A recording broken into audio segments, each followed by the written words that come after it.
Acha, in this video, we will record, we will know about considerable speak, but a little bit of portion of Martin is left.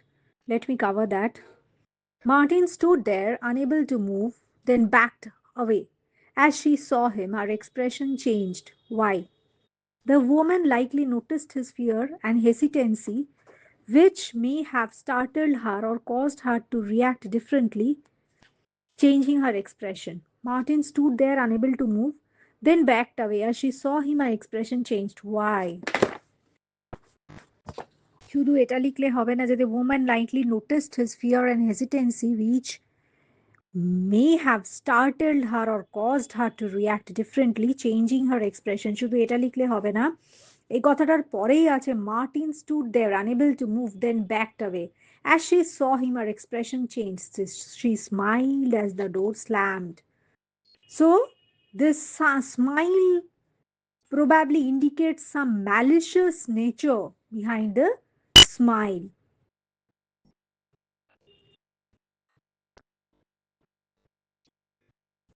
So, something malicious. She understood, she could reckon that uh, Martin was nervous. The woman likely noticed his fear and hesitancy, which may have startled her or caused her to react differently, changing her expression. She smiled as the door slammed, means she gave a malicious smile. Understanding that, noticing the fear and hesitancy of Martin, her expression changed. Next question. Why did Martin cry the previous evening? He felt trapped and powerless in. Acha.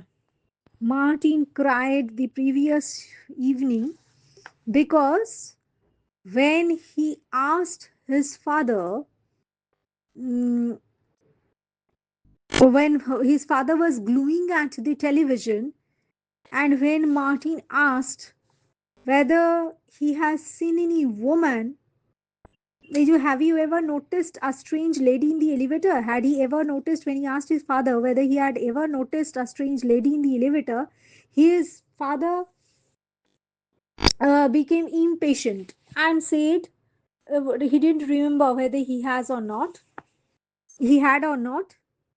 And then his father said,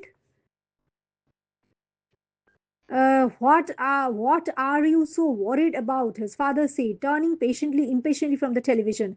What am I going to do with you, Martin? Honestly, now you are afraid of some poor lady? I'm not afraid. You are afraid, said his father. When you are going to grow up and act like a man, are you going to be timid all your life? So the last evening, when Martin wanted to ask his father about whether he had seen any lady, whether he had noticed a strange lady in the elevator or not, his father indignantly or impatiently, gluing at the television impatiently, he said, can't he don't he need know, can't say, couldn't say whether he had or not, not looking away from the television. And then he called him coward. Then he said that how could Martin be afraid of some poor old lady? Then Martin didn't want to cry in front of his father, so he waited until he got into his room. That this is the reason, the way his father showed indifference towards him, feeling neglected. He cried the previous evening. Why was Martin unable to move? He was paralyzed by fear. The woman's stare made him anxious and hesitant. He was paralyzed by fear. The woman's stare made him anxious and hesitant. So his father, gluing his eyes at the idiot box, didn't even pay any heed to Martin when he asked his father whether he had noticed a strange lady in the elevator or not. Adding to his despair, his father called him a coward and snubbed him, telling how could he be afraid of a poor old lady. How did Martin's leg fracture? One morning, when Martin was about on his way to school, he wanted to uh, avail the elevator. At that time, he saw, as usual, he saw a fat lady was waiting for him. Martin stood there, unable to move, then backed away.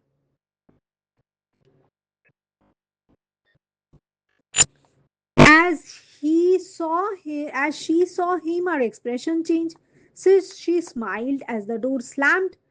Then Martin started running down the stairs. The stairs were dark and he fell.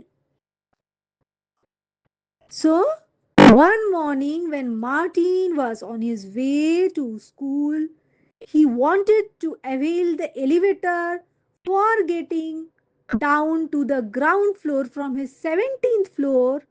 From 17th floor, he encountered with the he came across the woman whom he was afraid of, and that's the reason he wanted to run down the stairs. The stairs were dark, and that's why he fell, and this was the reason of his breaking broken leg. She intimidated him while he was about to board the lift. Next, Martin felt quite safe from the fat lady now. Why? Because he was no longer near her. A doctor advised him.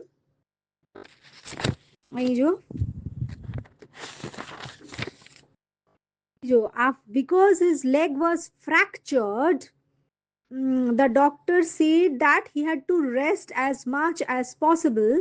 He could stay indoors. He had to stay. He was advised to stay indoors for a few days because of his fractured leg. And that's the reason doctor advised him to take as much rest as possible.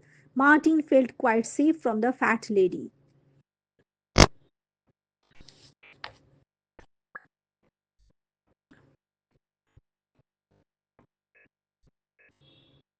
What made Martin feel safe on his way? At least he wouldn't have to encounter with the lady for a few days, na? Because he was no longer near her or the floor. Especially after his father intervened. Acha. What made Martin feel safe on his way back from hospital? There was no when he and his father was in the elevator on the way back from the hospital. On the way back from the hospital, in the elevator, on the way, at least his father was with him in the elevator on the way back from the hospital.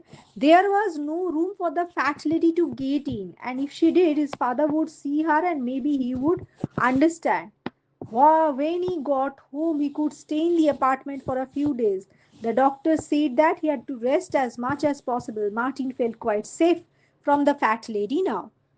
So, because the lady was very fat and his father was accompanying him, the elevator could had room enough for three people, and the fat lady used to take the space of two people. Now, when he and his father was there in the elevator, there was no room for the fat lady to get in, and that's the reason why he felt safe. And if even if he would come, his father could see her and would be able to understand the why Martin used to get scared. So that's the reason he felt safe on his way back from hospital. Next question: what made Martin safe from the lady for the next days? Because he fractured his leg and doctor advised him to stay indoors for a few days. Why did Martin plead? What did Martin? Why did Martin plead with his father? He was anxious about encountering the woman again and wanted to avoid her, asking his father to help him. Okay, why did Martin? Why did Nana plead with his father? What did Ejo plead করেছিল কি? All of a sudden, in ninth floor, his father wanted to get down. get out of the elevator, step out of the elevator because he wanted to meet Mrs. Woolman. Oh, saying, "Oh, I almost forgot." His father reached out and pressed number 9. "What are you doing?" asked Martin, trying not to sound afraid. "I promised to visit Mrs. Woolman," said his father, looking at his watch as he stepped out of the elevator. "Let me go with you. I want to visit her too," Martin pleaded, struggling to move on his clutches. So, Martin pleaded on ninth floor, all of a sudden on ninth floor, এটা লিখতে হবে এইভাবে, on their way home from hospital, on his way home from hospital, while Martin was in the elevator in the ninth floor, his father stepped out of the elevator to meet Mrs. Woolman, wanted to step out of the elevator to meet Mrs. Woolman. Martin pleaded to come with him. Martin pleaded with his father to come with him, but his father denied. He pleaded, struggling to move on his clutches, but his father denied. Answer. Next question. What happened much to the horror of Martin as the door slammed shut on the 10th floor? The fat lady was waiting for him. She moved in quickly and he was too slow to get past her in time to get out. The door closed and the elevator began to move. What, according to you, should have been the end of the story? Mm, Martin learns to face his fear gradually, perhaps encountering the woman calmly and realizing she isn't threatening as he imagined. The story could end with gaining courage and the fear losing its hold over the now considerable speak. Name of the poet and the poem are considerable speak. Name of the poet is Robert Frost. Main character in the poem, the main character is the speaker, the observer who notices the speck. Means the poet himself, Robert Frost himself. It is written in first person narrative. What it refers to in the stanza refers to the tiny living mind that the speaker notices. Where was it observed? It was observed on a white sheet of paper across what the speaker had written. What was the speaker doing? The speaker was writing on a paper with the pen poised in the air, ready to end a sentence. The speaker was writing on a paper with the pen poised in the air, ready to end a sentence. What did he observe? He observed a small moving speck, which at first seemed like dust. What did he observe? Acha, he observed a small moving speck which at first seemed like dust. Next question. What the poet found strange about it? The poet found it strange that the speck was alive, not just dust, and that it seemed to have its own inclinations. The poet found it strange that the speck was alive, not just dust, and that it seemed to have its own inclinations. এই যে লেখা আছে, speck that would have been beneath my sight on any but a paper sheet so white. So on a white sheet of paper there was a small speck of dust. It seemed to him as if it was a speck of dust set off across what I had written there. And I had idly poised my pen in the air to stop with a period of ink. So he wanted to put a full stop to what he was writing, full stop to the sentence. Next, what conclusion did he come to? He realized that even the tiniest creatures have life and purpose, and noticing them requires attentive observation. When something strange about it made me think this was no dust speck by my breathing blown, but unmistakably a living mind with inclinations it could call its own.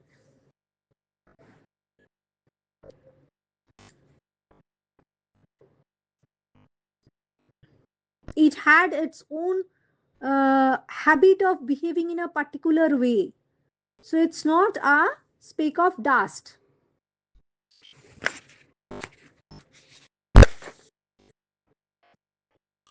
The speck is extremely small, almost invisible under normal circumstances. The white background of the paper makes it visible. The speck was moving over the words and the speaker had written, making it noticeable. Next, what does the word inclination mean and how is it referred here? Inclination means tendencies, desires, or natural tendencies of living creatures. Here it refers to the mind's own independent will and actions, showing it moves according to its own whims. Why did the speck pause? The mind paused because it was cautious, suspicious, and exploring its surroundings carefully. It was not random movement, but intentional hesitation, reflecting its awareness. Means the mind too had brain and inclinations of its own. Next question. Where did the mind turn towards and why? The writer's mind ran towards the possible effects of might on the manuscript, imagining what it might do or what it might sense. He is concerned about the tiny creature disturb. No, no.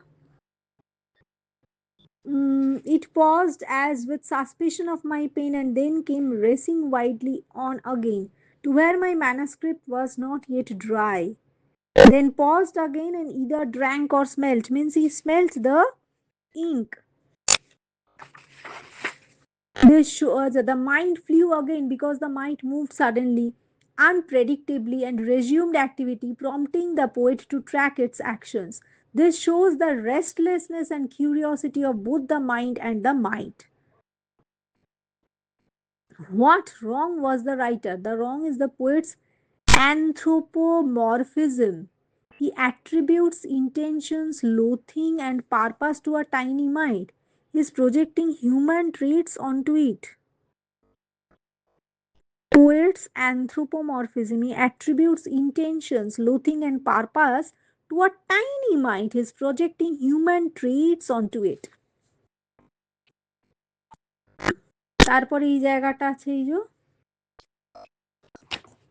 plainly with intelligence. It paused with the suspicion of my pain and then came racing widely on again to where my manuscript was not dry. Then paused and either drank or smelt. মানে যেখানটা the place where the ink had not yet dried, the mind paused there. He either drank the ink or smelt it with loathing, মানে intense disgust, for again it turned to fly. Plainly, with an intelligence I dealt, it seemed too tiny to have room for feet, yet must have had a set of them complete to express how much it didn't want to die. He realized he was dealing with a living mind possessing its own intelligence and instincts. What made him feel so? The mind's purposeful actions, terror, suggested awareness and survival instincts which impressed the poet. So the mind's purposeful action, terror and cunning এর দরকার নেই. The mind's purposeful action, terror and his ability to smell, drink, uh, express intense disgust for the smell of the ink suggests awareness and survival instincts which impressed the poet. Next, what amused the writer to think about the feet of the tiny creature? He amused himself imagining the tiny feet having enough room to show its fear. A humorous exaggeration of how small a creature expresses terror. How such a small creature even expresses terror. Was he correct in his judgment? Not literally. The mind does not have human like intelligence. But the poet's observation creativity interprets its instinctive behavior as intelligence. So the mind does not have does not have intelligence like human beings, but the poet's observation and creativity interprets its this instinctive behavior as intelligence. The mind ran with fear, terror, with cunning crept, explain the line. This describes the mind's cleverness and alertness in escaping danger. Terror shows instinctive fear, cunning shows calculated survival, qualities of a highly aware mind. Figure of speech used, the poet uses personification, attributing human like thoughts, intelligence, and emotions to the mind. Figure of speech in the title, the microscope. The title is symbolic or metaphorical. The microscope represents a tool of observation and scrutiny, symbolizes how careful attention can reveal intelligence, complexity in even the tiniest life. Personification, the might is described with human traits, fear, cunning, intelligence. Metaphor কেন? টাইটেলেই metaphor আছে কেন? Microscope symbolizes microscope কোথায় বা considerable speak, close observation revealing hidden complexity. Next, faltered কি গেল?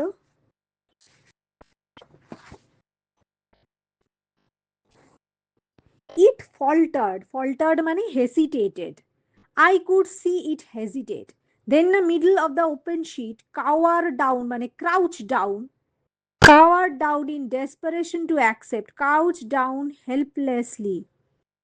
Whatever I accorded it of fate, I have none of the tenderer than thou, collectivistic regimenting love, with which the modern world is being swept.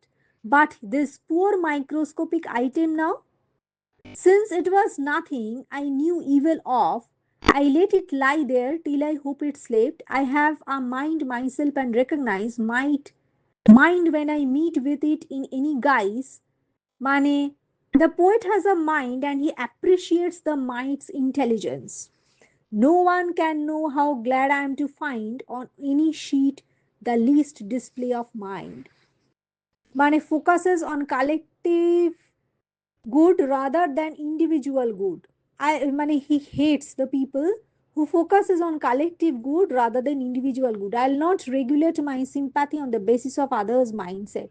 Collectivistic regimenting love refers to a universal, undiscriminating affection, acceptance for all members of the society, regardless of individual traits or abilities, often enforced by collectivist ideologies.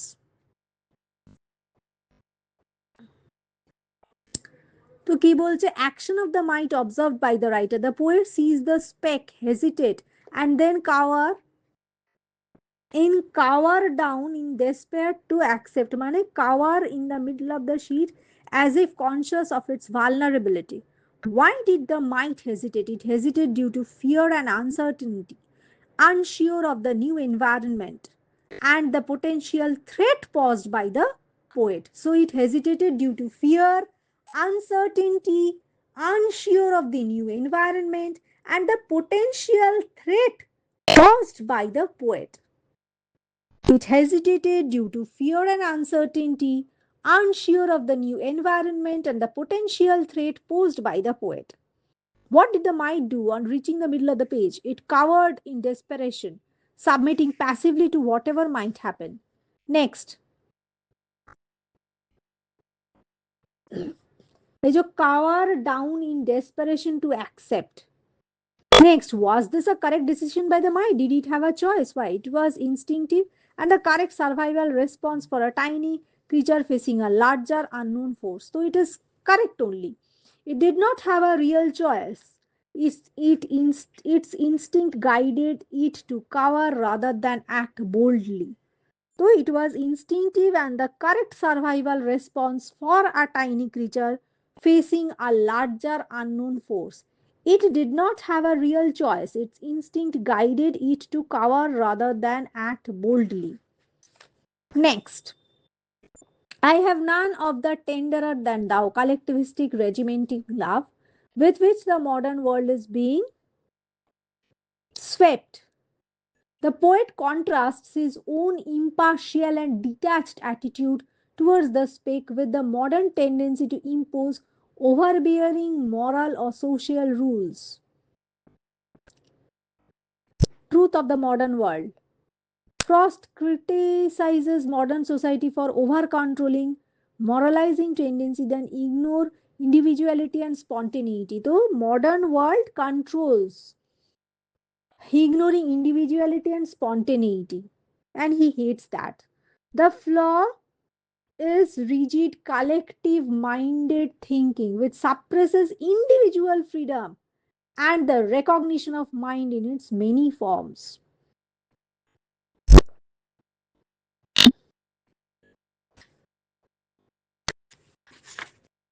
Next,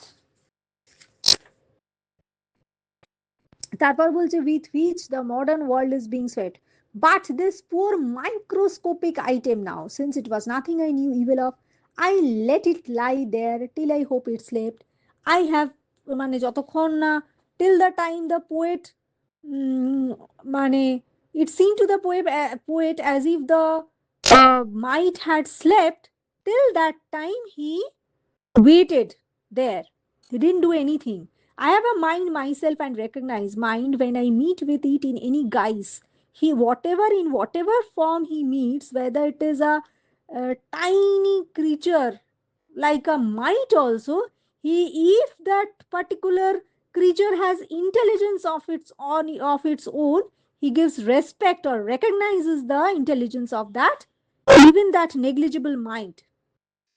No one can know how glad I am to find on any sheet the least display of mind. The poet lets it lie undisturbed, giving it safety and peace. The reason for his decision, the spake had done no harm. It was innocent and it had intelligence. He was pleased, the poet was pleased to recognize a display of mind even in a tiny, insignificant creature. The poet's attitude towards Pei কেমন ছিল? Curious, respectful, appreciative, and compassionate. Similarity between the poet and the spake? Both have a mind and awareness, capable of perception and response.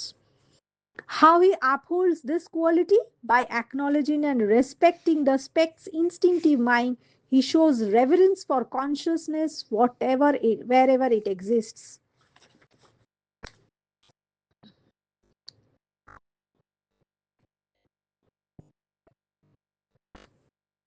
What fate does the writer decide for the poor microscopic item? He decides to leave it unharmed, allowing it to rest peacefully. The reason, what reason did he provide for his decision? The might had done no harm, nothing I knew evil of. Means he didn't knew anything evil of the might.